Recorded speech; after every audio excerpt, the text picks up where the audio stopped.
मिलता है और मक्के पे तो एमएसपी मिलता ही नहीं है।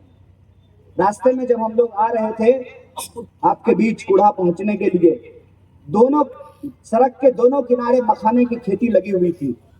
हमने मखाना के किसानों से बात की। किसानों ने कहा कि मखाना सुपर फूड हो गया है, इतना सुपर फूड हो गया है कि प्रधानमंत्री भी मखाना का नाम ले रहे हैं।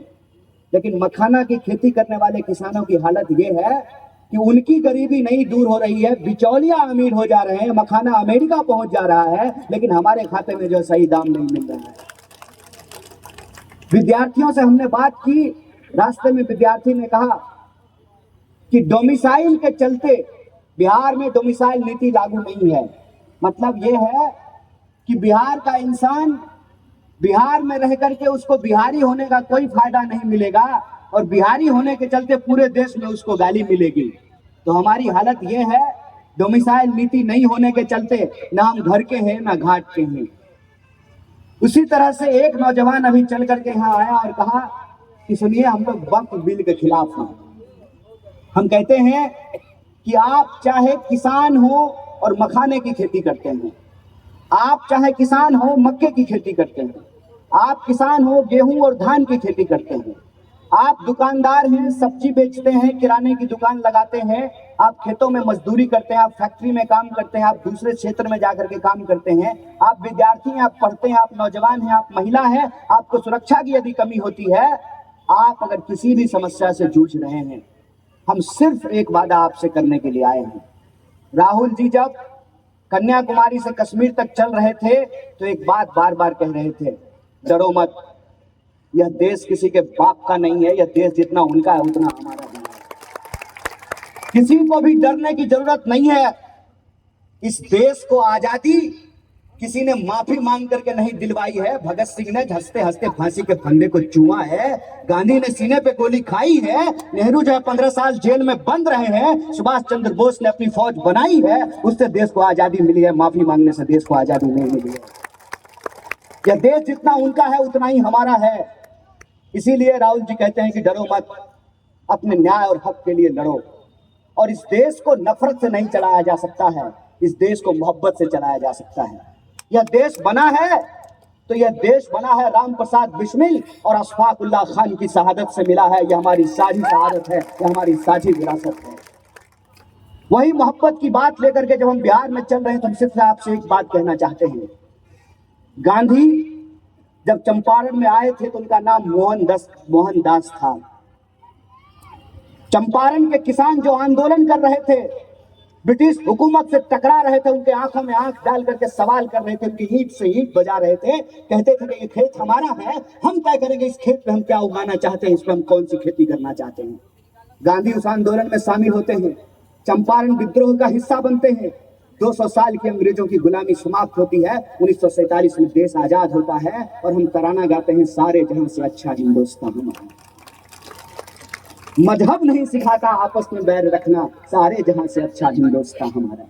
यह जो हमारी ताकत है, इस ताकत को आज ये कमजोर करने की कोशिश कर रहे हैं। मैं कहता हूं, हम कांग्रेस पार्टी के सिपाही हैं।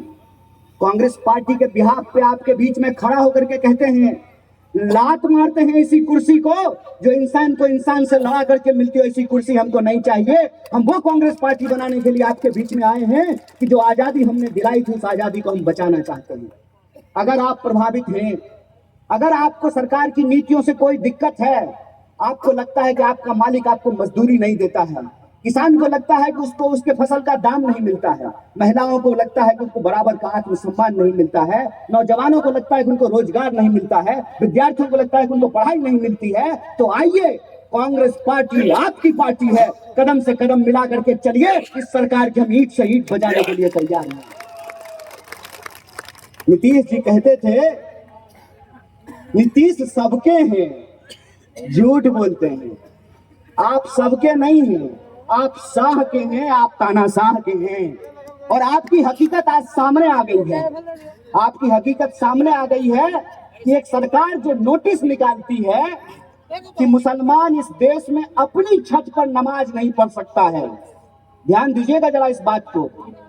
मुसलमान जो अपनी छत पर नमाज नहीं पढ़ सकता है, ये कहते हैं वक्त का कानून लेकर के हम मुसलमानों की गरीबी दूर करना चाहते हैं। चालाकी रे, चालाकी, हम चालाकी समझ रहे हैं आपकी।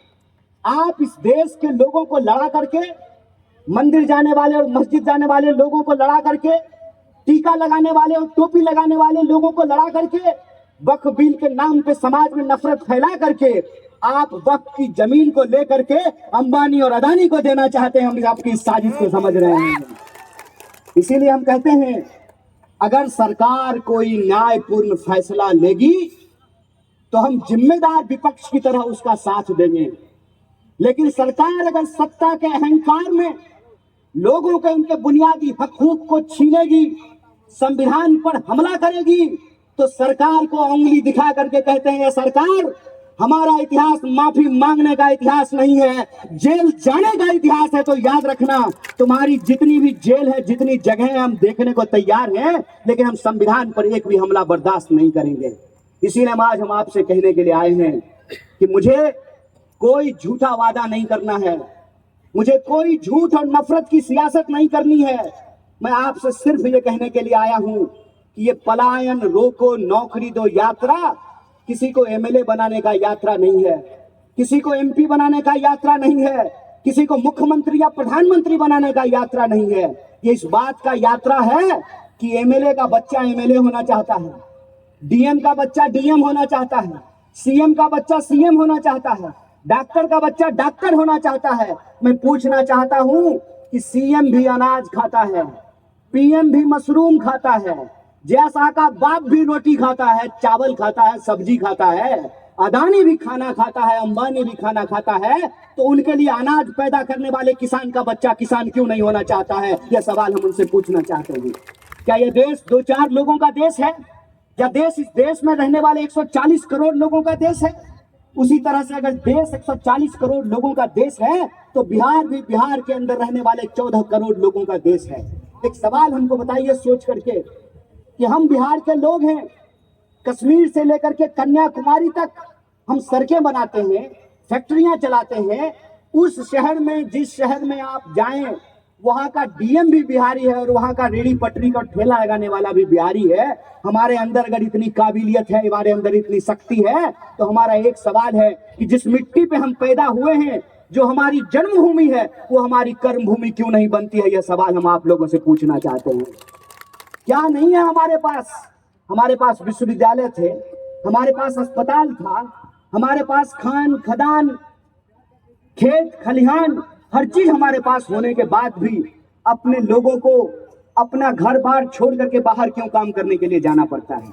क्योंकि इस देश की सियासत ने नफरत की राजनीति की, इंसान को इंसान से लड़ाया, समाज को समाज से लड़ाया, इस टोले के लोगों को उस मोहल्ले के लोगों से लड़ाया। इसीलिए मैं आप सबसे निवेदन करने के लिए आया हूं, ऐ मेरे बिहार के वासियों, ये वक्त है कि हमको बिहार को बचाना है, इस देश के संविधान को बचाना है। और एक बात हम लोगों को बार बार कहनी है कि इस मिट्टी में हम पैदा लिए हैं, तो सबको शिक्षा मिले, सबको काम मिले, ये सरकार की जिम्मेवारी है।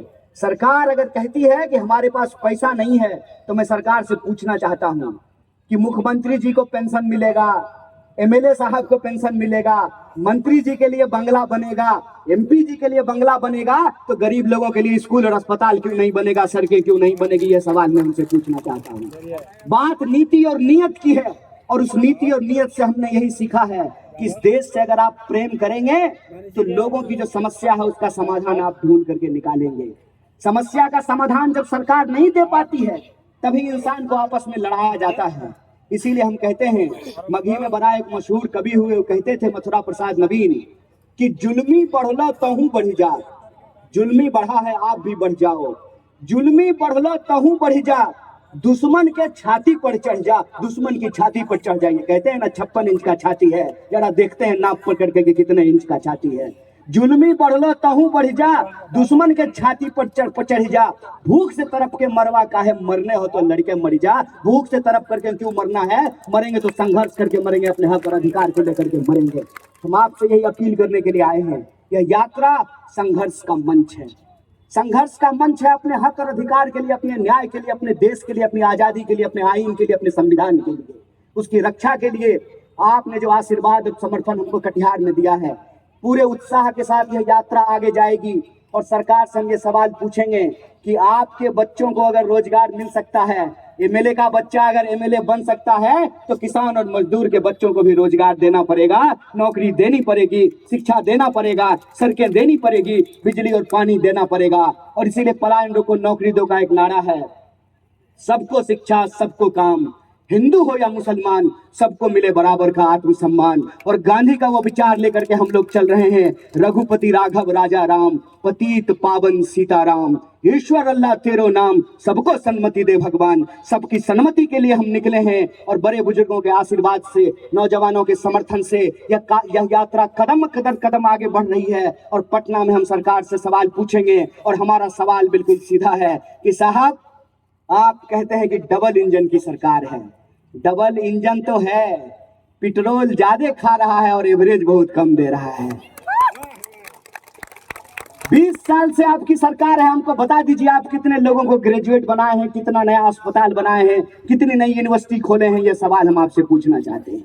हम आपसे पूछना चाहते हैं कि महाराज, आप लोगों का पलायन होता है, मुखिया बन